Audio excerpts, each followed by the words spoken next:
السلام عليكم ورحمة الله وبركاته. مقعي وحال يرادا ياسين عبد الله عبدي وحان دقناهي مقالة توبوري دالك سويدن.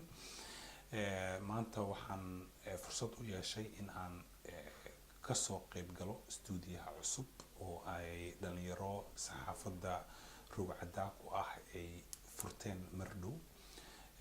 waxaa la yiraahdaa Kulan TV. Kulan TV waxaa ka shaqeeya dad fara badan oo ay ka mid yihiin Ibrahim Maxamed, Qadar Shire, Qadar Shaani, Maxamed Cawad, إكرام محمد iyo Cabdinaasir Miixa.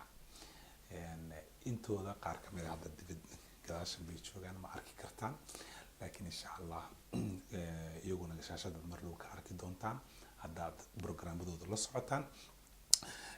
waxaa la igu marti qaaday halkan in aan dadka u sheego hawsha ay wadaan. runtii anigu waxaan ahay qof siyaasi ah oo magaalada degan. maadaama siyaasi aan ahayna waxaan saaxiib la ahay dhammaan bahweynta saxaafadda oo dhan baan saaxiib la ahay. waxaa lagama maarmaan ah iyaduna in aan runtii idinla wadaago maadaama aan usoo istaagay in aan idin sheego qoladan cusub oo Kulan TV inaan idin xasuusiyo wax badan. waxaan ka shaqeeyay arrimaha ay ka mid yihiin baasaboorada hadda 8 sano lagu qaadanayo oo iyadu laftooda aan ka soo shaqeeyay. waagii hore way bixirneed baasaboorka lama qaadan jirin. 8 lafteeda waxaan u aragnay in ay tahay xal uun inay keenaysay, laakiin iminka lafteedu way ila xumaatay runtii. insha Allah haddaan awood u yeesho insha Allah waan ka shaqeyn doonaa. waagii hore waxaan ka shaqeynayay maaragtay dadkan eheladooda la isu keenayo. maantadan aan kula hadlayo waa dartan 2018 aan ku jirno. waxa weeye wadanku wuxuu ku jiraa xaalad adag oo aan wali dawladii heshiiskeedii aan lagu kala tegin. heshiisyada dawladda mid ka mid ah oo xujooyinka xisbiga aniga aan ku jiro uu ku xiray waxaa ka mid ah in loo fasaxo dadka eheladooda in loo keeno. fikirkaas waa fikir aan muddo fara badan kasoo shaqeynayay, inkastoo isagu laftiisa la igu qabsaday. haddana kama daalin oo kama niyad jabin oo iminkaba hadda xisbigaygu si uu u sii daayo xisbiga hadda socialka oo kaleeto wuxuu ku xiray xujooyinka ay ka mid yihiin in dadka eheladooda loo keeno. waxaa kaleeto jirta caruurtan la qaadanayo iyo ilmaha iyaga dayacan waxbarashada ka saaqiday, laakiin dan u arkay in ay galaan muqaadaraadka iyo maaragtay kooxaha iskooxaysiga ama waxa la yiraahdo gangiska. dhalinyaradaasi waxay u baahan yihiin runtii caawinaad fara badan. dadka Soomaalida ah meel kastoo aad joogtid haddaad aragto qof kaleeto oo Soomaali ah, walaal waxaad u baahannahay inaan dhammaanteen isku xirnaano. waxaan u baahannahay inaan caruurteeda u sheegno in waxa ay ku jiraan marmarka qaarkood ay qalad tahay. isku xirnaashaheena waxaanu keeni karnaa xitaa inaynu lacag yar oo aan micno lahayn qofka aan micno weyn u keenaynin, laakiin markay caruurto wax weyn noqon kara oo aan u sameeyno ilmahayaga waxyaalo farxad geliya oo dhammaantood maaragtay ku soo celiya dariiqii suubanaa oo dariiqii wanaagsanaa inuu ku soo celiyo.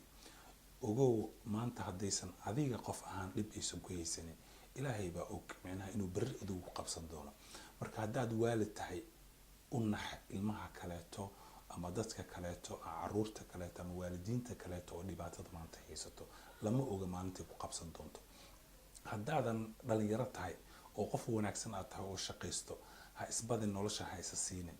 maalintaad ka dhiman doonto lama oga, maalintaad waalid noqon doonto xataa lama oga, ilmahaaguna waxay ku sugnaan doonaan berrita lama oga.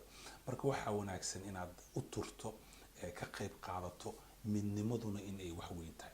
dhammaanteen qaxooti baan nahay, dhammaanteen waxaan ka soo cararnay dhibaatooyin kala duwan waxay doontaa ha noqoto. wadankan markaan nimaadno ninka Swedishka ah nasiib baaban leenahay hadduu inoo arko inaan Soomaali nahay. haddii kaleeto wuxuu noo arkaaba in aan aan nahay dad Afrikaan ah oo madmadow oo waliba kuwa madow kuwa ugu sii xuno maadaama gabdhaha iyagu ay qamaarkii ay xijaaban yihiin oo qamaarkii ay wataan. marka kala firiqsanaanteenu dhibaatooyin fara badan bay noo keenaysaa. war qof walba waxaan oran lahaa waxa aad hayso liq dhibaatooyinka adiga aad sheeganayso shakhsiga ku ah oo kaliya aad ku tahay gurigaaga ku hayso, laakiin aanu ka wada shaqeyno midana dhibaysa. dhammaanteen waxaa na dhibaysa caruurta la qaadanayo oo waalidiintood laga qaadanayo, waxaana dhibaysa kuwa iyaga xabadaha maalin walba ama iyaga la dilaya ama iyaga wax dilaya, waxaana dhibaysa kuwa waxbarasho la-aanta ay haysato. waad aragtaa xaafadaha qaarkood iskuullada ay caruurteeda dhigtaan waxbarasho ku filan ma helaan. yani qof Afrika jooga haddaan u sheegno oo dhahno ilmaheena iskuullada ay dhigtaan waxbarasho wanaagsan kama helaan, way nagu qoslayaan, wallahi way nagu qoslayaan. ma garatay waxaad degan tahay gurigaaga waxaad ka bixisaa kirada adiga aad ka bixisid iyo ninka cadaanka ah oo xaafadaha kaleeta degan kirada uu isagu bixiyo service wanaagsan buu ku helaa. adiga marka muxuu ahaa ajnabiga ah oo qaas ahaan Soomaaliga ah, ma garatay service wanaagsan kuma heshid. guryaha aad degantihiin haba ciriiriba ha iska ahaadeen waa guryo duqoobay oo jajabay, waa guryo muxuu ahaa kuleyl badan aan lahayn oo qabow dhaxanta idin disho maalin walba hargab iyo duray iyo kama dhamaataan. xilliga barafka ah ciid iyo cusba iyo jayl idinka kama shubo. waad garan kartaa yani dhibaatooyin fara badan baa xataa deegaanka inaga haysta. marka haddeen isku duubanahay oo aan midkayaga aqoonta leh aan ku ixtiraamno aqoontiisa, wax badan baan heli lahayn. laakiin mid kaleeto nacas oo isaga nolosha ka dhacay baa wax kuu sheegaya, wixii isagoo qofka kuu sheegay baad qaadanaysaa.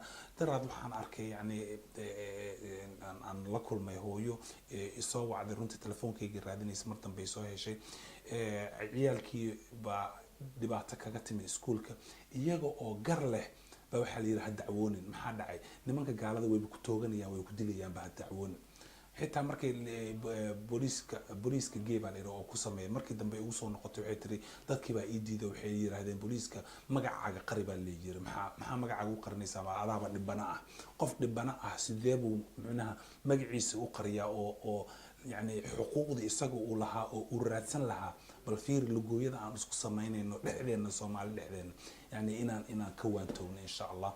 waxyaalo fara badan oo dambe insha Allah waa idin soo duubi doona, waa idin soo dirayaa mar labaad iyo mar saddexaad. aad baan idinkaga mahadcelinayaa waqtiga aad siiseen iyo inta aad dhageysateen oo dhagihiina aad ii furteen. midana midayn kara waxa weeye waa danta guud aynu ka wada shaqeyno haddii Ilaahay idmo. waa idin salaamaya dhammaantiin. mar kale aan idinkugu celiyo magacayga waxaa la yidhahdaa Yaasiin Cabdullaahi Cabdini, siyaasi oo magaalada Göteborg ee dalka Sweden degan baan ahay. mahadsantiin.